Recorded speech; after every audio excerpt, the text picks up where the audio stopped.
para analizar este tema ya estamos en contacto con Sergio Supo, director periodístico de Cadena 3 Argentina, y Gabriela Origlia, periodista especializada en economía, que por supuesto van a hacer un balance de lo que se ha vivido en estas últimas horas muy turbulentas en el ámbito del Gabinete Nacional. ¿Cómo les va? ¿Cómo les va? Decíamos, ¿qué se espera para las próximas horas? ¿Un gabinete de Alberto o un gabinete de Cristina, definitivamente? Bueno, es un gabinete de Cristina que deberá encabezar Alberto, tal cual quedó formulada el viernes a la noche. Los nombres han sido planteados por Cristina, bendecidos por Cristina y asumidos como una realidad por Alberto Fernández. Un cambio de gabinete que supone básicamente una apuesta a los próximos 7 meses de campaña electoral, 7 semanas de campaña electoral. Es un gabinete para 7 meses de campaña electoral. Después se verá el resultado el 14 de noviembre, si este gabinete continúa o no continúa. Un gabinete que, por otra parte, no incluye ningún cambio en el área por el cual el gobierno perdió las elecciones. Esto es el área económica. ¿Por qué no cambian al ministro Guzmán? ¿Por qué no cambia al ministro de Producción, Matías Culfas? ¿Por qué no cambian al ministro Moroni, titular de Trabajo? Bueno, básicamente porque hay una especulación que también fue hecha por Cristina Kirchner, en el sentido que es muy probable que luego del 14 de noviembre deban cambiar otra vez al ministro de Economía. Por lo tanto, prefirieron cambiarlo una sola vez. Y eligieron un jefe de gabinete para repartir recursos, para ponerle, entre comillas, plata en el bolsillo a los argentinos, con la idea de que de esa forma se podrá mejorar la performance electoral desastrosa para el gobierno que tuvieron en las PASO.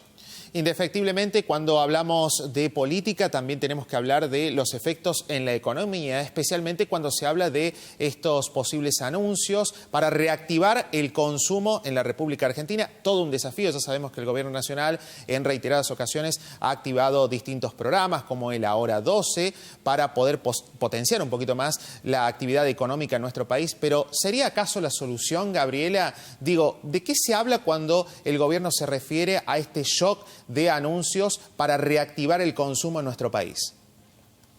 Bueno, lo que el presidente Alberto Fernández habló con los gobernadores el día sábado en La Rioja, cuando usó esta expresión de shock de consumo y más peronismo, son viejos conocidos del gobierno. Es un bono especial para los jubilados y los beneficiarios de la asignación universal por hijo, un cambio en el piso de ganancias para que menos gente pague ganancias, y posiblemente una ayuda para los sectores más vulnerables, que podría ser una nueva forma del IFE, del ingreso familiar de emergencia, que el gobierno pagó durante la época de la pandemia. El ministro Guzmán no la tiene fácil, se queda, probablemente no lo cambian, no solo porque seguramente podría haber cambios en noviembre, sino porque no hay quien quiera asumir en ese cargo en este momento. 2 de los nombres que se barajaron durante las últimas semanas, Martín Redrado no está dispuesto a ser el ministro del ajuste. Este es un momento para ajustar las clavijas, no de cara a noviembre, sino después de noviembre, y a Guzmán le queda por delante el acuerdo con el Fondo Monetario Internacional. La gran pregunta es cómo va a financiar Argentina poner más plata en los bolsillos. Hay una sola opción, Darío y Silvia y Sergio, que es la maquinita, es la impresión de dinero. Argentina no tiene ningún tipo de financiamiento, ni externo ni interno, salvo el que es colocar bonos que compra el Banco Central. Y eso, el gran problema, la gran advertencia de los economistas es emitir más para poner dinero en el bolsillo implica más presión sobre la inflación y más presión sobre el tipo de cambio. Atención que en noviembre no vaya a ser que, en vez de tener que afrontar los inconvenientes de acelerar el consumo, haya que afrontar una situación de inflación y de escalada del tipo de cambio más importante que la que ya tenemos en la Argentina. Bueno, y se viene un festival de subsidios entonces, Gaby, y bueno, hay que seducir al electorado de algún modo, y siempre en este país se seduce justamente por el bolsillo. ¿Qué puede pasar con esto?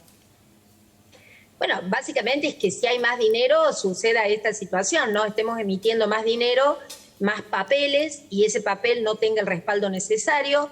El Banco Central lo que está tratando de hacer es capturar al menos la mitad de lo que se emite, y eso se hace en lo que se llaman LELIQs o pases, que son una suerte de bomba de tiempo que queda en el Banco Central, que todos los meses tiene que pagarle intereses a los bancos por ese dinero. El propio ministro Guzmán, en un acto de campaña aquí en Córdoba, dijo que era disfuncional ese actuar del Banco Central. Lo que pasa, Silvia, me parece es que el ministro Guzmán, al que le gusta referirse a las restricciones que hace frente, se ha quedado ahora en un laberinto donde no va a poder llevar adelante el plan que él tenía, va a tener que ajustar mucho menos de lo pensado.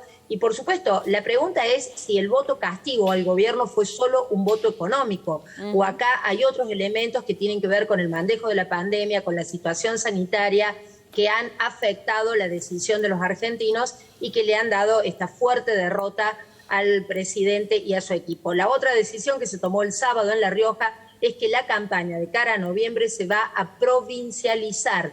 Se acabaron los discursos nacionales y cada gobernador tratará de hacer lo mejor que pueda para sumar votos en su distrito. Me parece que la política va a cumplir un rol clave. Hay que ver si estos conocidos que volvieron al gabinete le alcanzan al gobierno para remontar 10 puntos. Sergio, evidentemente en estos 2 años de gobierno el albertismo no logró consolidarse. ¿Puede que ahora con este nuevo gabinete exista, digamos, la posibilidad de que eso ocurra en el mediano o largo plazo?